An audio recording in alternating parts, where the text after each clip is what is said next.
सुनील अपने परिवार के साथ गांव में रहता था। वो दिमाग का बहुत ही तेज और तर्रार था। पढ़ाई पूरी करने के बाद पैरवी लगाकर सुनील ने शहर में नौकरी पा ली और अपने परिवार के साथ शहर में रहने लगा।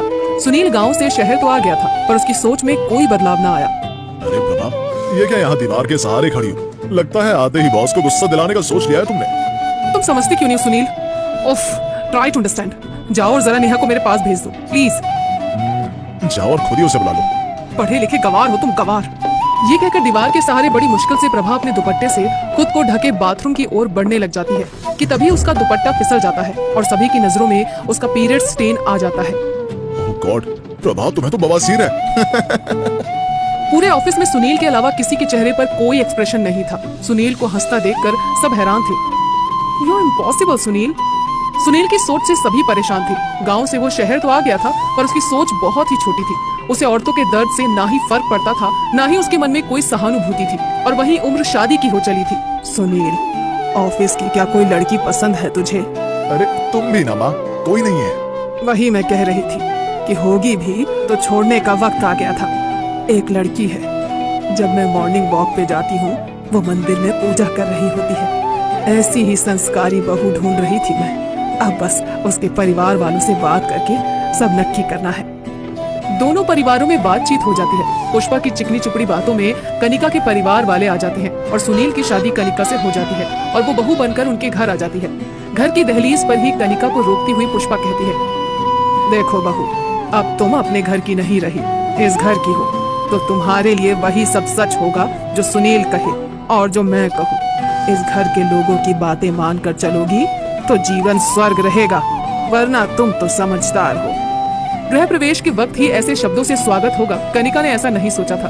पुष्पा का हाव भाव तो शादी होते ही बिल्कुल खट्टा सा हो गया था। शादी के दूसरे दिन ही 6 बज गए हैं और तुमने अभी तक अपने पति का टिफिन तैयार नहीं किया है। फुर्सत है क्या ऐसे साज सिंगार से? लगता है मानो दुनिया में पहली बार कोई औरत दुल्हन बनी हो।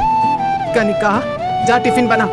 और हाँ, कैरी छत पर रखी है, मैंने उसमें अच्छे से मसाला मिलाकर रख दिया है। और सुनील घर के बने पापड़ ही खाता है, तो वो भी बनाना मत भूलना, समझ गई? कनिका टिफिन बनाकर तैयार कर देती है और अपनी सास के बताए काम पर लग जाती है। दोपहर में 12 बज रहे थे। कनिका छत पर पापड़ सुखा रही थी कि अचानक ही, हे भगवान, इतना दर्द अचानक कमर में कैसे हो गया है? लगता है पहली बार एक साथ इतना काम कर लिया है, इसलिए होगा। तभी ऑफिस की एक फाइल लेने सुनील घर आ जाता है और कनिका को ढूंढता हुआ छत पर चला जाता है। अरे पागल लड़की, बुद्धि भ्रष्ट है क्या तेरी? पीरियड्स में पापड़ सुखा रही हो, ऊपर से कैरियों को भी देख लिया होगा तुमने। ओह गॉड, माँ माँ ऊपर आओ, देखो अपनी बहू की करतूत। अरे करमजली, ये क्या अपनी माहवारी के दाग की प्रदर्शनी करने छत पर नाच रही है? मुझे पता ही नहीं चला माँ जी, मुझे माफ कर दीजिए। पूरे पापड़ काले पड़ जाएंगे, क्या खाएगा मेरा सुनील? अब जा नीचे जाकर नहा ले, अपने कपड़े अलग ही धोना। मैं काम वाली से कहकर तेरा इंतजाम करवाती हूँ। इंतजाम? कैसा इंतजाम माँ जी? तो क्या सुनील के साथ रहेगी ऐसे हाल में तू? छी माँ, इसके साथ इस हाल में मैं कभी नहीं। कनिका को 3 दिनों के लिए अलग कमरे में रखा जाता है, जहाँ वो जमीन पर सोती, अपना खाना उसी कमरे में एक चूल्हे पर बनाती। दर्द से कराहती कनिका पर सुनील को तरस भी नहीं आता। कभी नहीं सोचा था मैंने कि ऐसा पति और ससुराल मिलेगा। इस पीरियड्स के कारण मुझे यहाँ पवित्र समझा जा रहा है।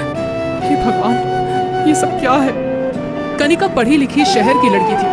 वो सभी तरह के नियमों को इज्जत तो देती थी, पर दकियानूसी बातों में विश्वास नहीं करती थी। पर इतने अत्याचारों को सहकर वो भी टूट गई थी। कुछ दिनों बाद कनिका को पता चलता है कि वो माँ बनने वाली है, पर 3 महीनों में उसकी माहवारी शुरू हो जाती है और उसका गर्भपात हो जाता है। इसकी माहवारी ने तो जीवन ही खराब कर दिया है। डॉक्टर ने कहा है ऐसा आगे भी हो सकता है। अरे तो मैं तेरी दूसरी शादी करवा दूंगी बेटा, टेंशन ना ले तू। पुष्पा सुनील के लिए लड़की देखना शुरू कर देती है और 3 महीनों बाद कनिका को पता चलता है कि वो फिर से माँ बनने वाली है। हे प्रभु, अब दोबारा अबॉर्शन में सह नहीं पाऊंगी। कनिका मंदिर भगवान से विनती करने जाती है। वहीं बाहर उसे एक साध्वी मिलती है जो काफी बूढ़ी हो चुकी थी। उसके पैर में चोट आने के कारण वो बहुत कष्टों में थी।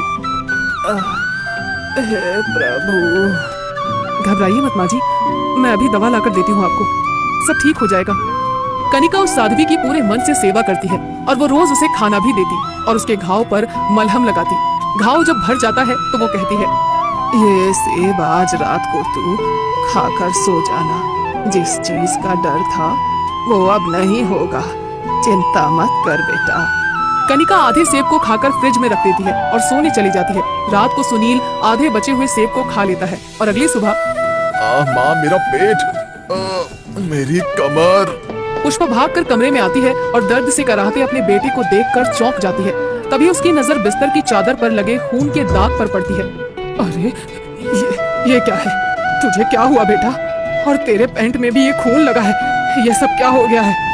डॉक्टर से सुनील कंसल्ट करता है, जिससे उसे पता चलता है कि उसे पीरियड्स हुए हैं। मैं मर तो नहीं जाऊंगा डॉक्टर साहब? नहीं सुनील जी, ऐसे दर्द से तो औरतें हर महीने गुजरती हैं। आपको पीरियड्स हुए हैं, थोड़ा अनयूजुअल है, बट भगवान का दिया शरीर खुद में एक मिस्ट्री है। दर्द से सुनील का शरीर टूटने लगता है और वो ऑफिस नहीं जा पाता। उसी रात उसे बॉस का कॉल आता है। आज तुम आए नहीं, कल अगर नहीं आए तो जॉब से तुम्हें निकाल दूंगा मैं, समझे?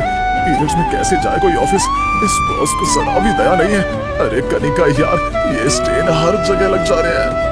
अरे आप आराम कीजिए, मैं हॉट बैग लेकर आती हूँ और पैड भी, फिर दाग नहीं लगेगा। कनिका सुनील की बहुत केयर करती है और उसे सुला देती है। अगली सुबह अगर कनिका ने हॉट बैग से सिकाई नहीं की होती तो पता नहीं रात कैसे काटता मैं। तभी उसकी नजर बेडशीट पर पड़ती है। ओह गॉड, फिर से बेडशीट पर स्टेन लग गए। लग गया तो लग गया, मैं धो दूंगी। आप तैयार हो जाइए, ऑफिस जाना है आपको। औरतें कैसे झेलती हैं ये सब, इतना चिड़चिड़ापन, मैं क्या करूं? बड़ी मुश्किल से पैरों को फैलाए सुनील ऑफिस में सबके सामने जाता है, जिसे देखकर सबकी हंसी छूट जाती है। कल ऑफिस नहीं आया और आज चाल बदल गई। हाँ, बवासीर हो गया है क्या? सुनील की नजरें झुक जाती हैं। दर्द में कराहता हुआ वो किसी तरह सब कुछ मैनेज कर रहा होता है कि तभी उसे लीकेज हो जाती है, जिसे देख प्रभा भागकर उसे अपने दुपट्टे से कवर कर लेती है। तुम्हारी पैंट पर ब्लड स्टेन है यार, तुम बाथरूम में जाओ। मैं ऐसी लायक हूँ प्रभा, मुझे पीरियड्स हुए हैं। मैंने तुम लोगों का दर्द नहीं समझा, उसी की सजा है ये। प्रभा के साथ साथ ऑफिस की सभी लड़कियां सुनील का काम खुद कर देती हैं और उसे घर भेज देती हैं। ये सब देखकर सुनील का मन भर आता है और वो अपनी माँ से कहता है, मैं बहुत गलत था माँ, बहुत गलत। माँ तूने मुझे अलग कमरे में क्यों नहीं सुलाया? मैं भी तो अछूत हूँ ना। कनिका को भी घिन आती होगी मुझसे। नहीं जी, अब मुझे बच्चा होगा। एक साध्वी जी मिली थी, उन्होंने एक सेब दिया था जिससे मेरा पीरियड्स रुक गया, जबकि मैंने उसे बस आधा ही खाया था। और मेरा शुरू हो गया क्योंकि आधा मैंने खाया था। तभी दरवाजे पर दस्तक होती है। वही साध्वी वहाँ कनिका की तबीयत पूछने आई होती है, जिसे देख सुनील और कनिका उसके पैरों पर गिर जाते हैं और सब लोग सुनील को ठीक करने की विनती करते हैं। ईश्वर भी ना बड़े खेल खेलता है। ये लो, ये आम, इसे तुम खाना सुनील, सब अच्छा हो जाएगा बेटा। सुनील उस आम को खाकर पहले की तरह ही ठीक हो जाता है, पर उसे अब एहसास हो चुका था कि पीरियड्स एक मजाक नहीं